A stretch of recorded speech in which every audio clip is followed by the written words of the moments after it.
breakfast. So you're gonna need 1 dozen eggs, yes, a whole thing, half a cup or 120 milliliters of whole milk, salt and pepper to taste, give that a little whiskey whisk, and then in a 10-inch non-stick pan, you're gonna add 2 tablespoons or 24 grams of unsalted butter, bring that up over medium heat until it's melty and boobily, pour in your eggs, and then begin stirring and cooking.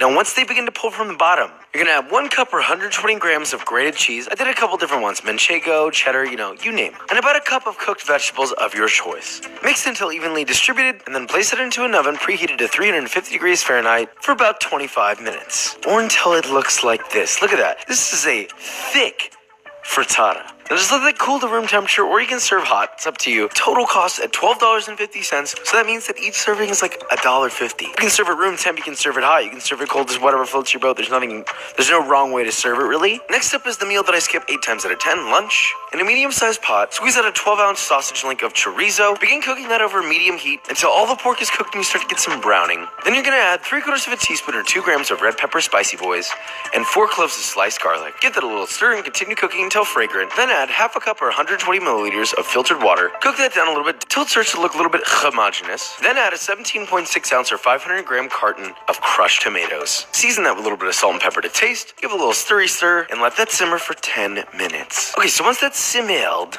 you're gonna add 3 cups or 75 grams of baby spinach. Just let that sit in there until it wilts, followed by 2 cans of white navy beans. And then you're just gonna let that sit in there until everything's nice and heated through, and that's it. That's the beans, bro. Just get a good piece of bread that you like. You can use regular toast, a French baguette like this. Just toast it nicely, hit it with a little bit of butter, and then pour this stuff on top. I also added a little bit of Parmigiano Reggiano and parsley, but that's totally optional. It's delicious without it. Okay, so here's a rough price breakdown. We got the total cost without bread, $10.55. With bread, it's about $15. Total cost per serving is about $2.50 with bread. It's pretty dang good. Now for dinner, we're going to be doing pasta aglio e olio. If you take a boatload of vegetables like this broccoli or these carrots, toss them with a little bit of oil, some salt, pepper, you can also put spices on them, and you place them in an oven and set to about 425 Fahrenheit, just until they get a little charry, a little soft, kind of like this. Then you can just make a bunch at a time, store them in the fridge, and then you've got loads of vegetables to use in other things, but I'm off my soapbox with that. Okay, so before we make our pasta, let's prepare our chicken boobies. I used bone and skin on split chicken breasts. You can do 5, you can do 10. I just did 2 here. Now I did this in a stainless steel pan where I kind of like filled the bottom with herbs and lemon and all that stuff. But you can also just do it plain on a baking sheet if you have a bunch of them. There's no problem with that. Just drizzle them with a little bit of olive oil, rub them down, season them heavily with salt and pepper, and then place them in an oven set to 425 degrees Fahrenheit or 220 degrees Celsius for about 25 to 35 minutes, or until the skin is nice and crispy golden brown and the interior registers the appropriate temperature for chicken, which is 165 degrees Fahrenheit. To make the pasta, bring a medium-sized pot filled about 3/4 of the way up with water to a boil, season heavily with salt. Like, I want this bit salty. Once it comes to a boil, you're gonna add 1 pound of spaghetti to it. Cook that until al dente. Make sure to reserve about half a cup of the pasta water. And then, well, drain your pasta. Yeah, we know how to do that. Now, in a separate pan, you're gonna add a 1/4 cup plus 2 tablespoons of extra virgin olive oil. Bring it up to heat just until it's hot. Don't get it smoky, just until it's super hot. Then turn the heat off and add 4 cloves of finely chopped garlic, along with half a teaspoon or 1 gram of crushed red pepper flakes.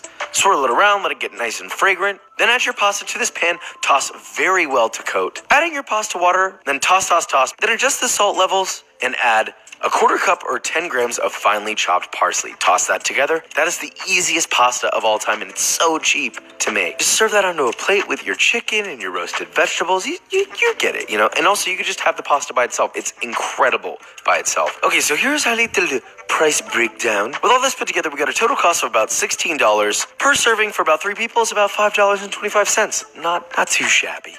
Okay, so it's time for bonus round, which is basically just going to be an instant ramen remake. Start off by cutting some nori into strips, thinly slice some green onions, cut up some protein that you might already have pre-prepped, whatever meat. Really recommend that you cut up some corn. You can leave it raw, you can grill it, you can char it, or honestly, I think it's great raw. Just bring a small pot of water to a boil, gently submerge your eggs, and let them cook for about 7 minutes. Then immediately cool them down in an ice bath until they're warm, about a couple minutes, and then gently peel them, and look at that. You've got a beautiful soft-boiled egg. I had some leftover pork chop that I cut up. I crisped it up in a pan. I added a couple tablespoons of mirin, a couple tablespoons of sake, and a couple tablespoons of dark soy sauce. Choose a ramen that you want. Just prepare it according to packaging instructions, get it in your bowl, and top it with all of your beautiful toppings. It's just like a classic bowl of ramen.